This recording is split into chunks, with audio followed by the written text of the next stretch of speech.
6 years ago today, our war against the country that attacked us on 9/11 ended, and American troops started to come home.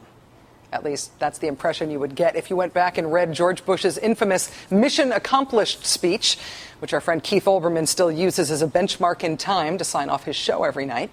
Although the Bush White House initially blamed the Mission Accomplished banner on the sailors of the USS Abraham Lincoln themselves, the speech itself gives lie to that lie. It makes clear that the whole point of the event, banner or no, was to take a victory lap. Major combat operations in Iraq have ended. In the Battle of Iraq, the United States and our allies have prevailed. America is grateful for a job well done. Americans, following a battle, want nothing more than to return home. And that is your direction tonight. You are homeward bound. You are homeward bound. Homeward bound. Exactly 6 years later, how many deployments have those troops seen since? Looking back on the anniversary of the Mission Accomplished speech, everything from the promise that the troops were coming home to the flight suit strutting to the blatantly untrue swaggering statements about what the war was for make it seem like it's of another era, like it's a caricature of the Bush presidency. We have not forgotten the victims of September the 11th, the last phone calls, the cold murder of children, the searches in the rubble. With those attacks, the terrorists and their supporters declared war on the United States. And war is what they got. Actually, what they got was an inexplicable war on a totally unrelated country in the Middle East that had nothing to do with 9/11. Sorry. And this much is certain. No terrorist network will gain weapons of mass destruction from the Iraqi regime, because the regime is no more. And because they didn't have weapons of mass destruction anyway.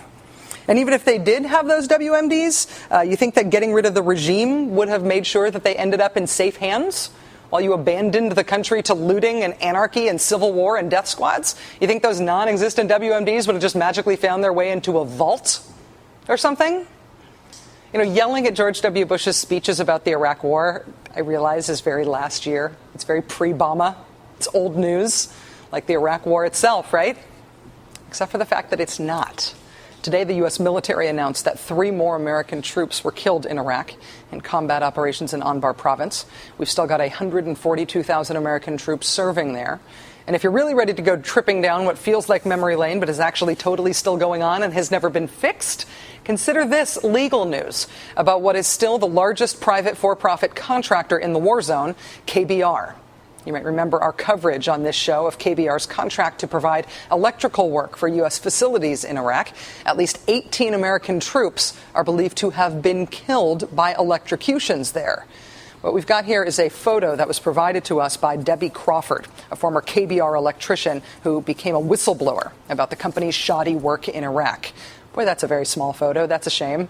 Well, if you can get real close to your TV there, what you can see is running water coming out of the tap in American living quarters in Iraq. The little probe sticking into the running water is a voltage meter, and it's reading 180.6. In other words, the water coming out of that tap is charged to over 180 volts. You stick a fork in an outlet in your house, that's about 120 volts. That water is over 180 volts. It was electrified water coming out of a shower head in barracks in Iraq that killed a young Green Beret named Staff Sergeant Ryan Maseth last January. Again, he's one of more than a dozen troops killed in Iraq, not by enemy fire, but by electrocution. Army investigators have classified Sergeant Maseth's death as a negligent homicide. KBR was responsible for the electrical work in that building, but they continue to deny any responsibility in this case, and they continue to hold the U.S. government contract for providing electrical services in Iraq. This week, KBR filed a motion in federal court to have Ryan Maseth's family's lawsuit against the company dismissed on the grounds that the federal courts don't have jurisdiction over what KBR did. They say since they're providing services to the U.S. military, it's a military matter, and civilian courts therefore have no say. Of course, they also expect that they can't be held accountable under the Uniform Code of Military Justice. After all, they're not military, they're a civilian company. So they're neither civilian nor military and can't be held accountable in either venue. How convenient.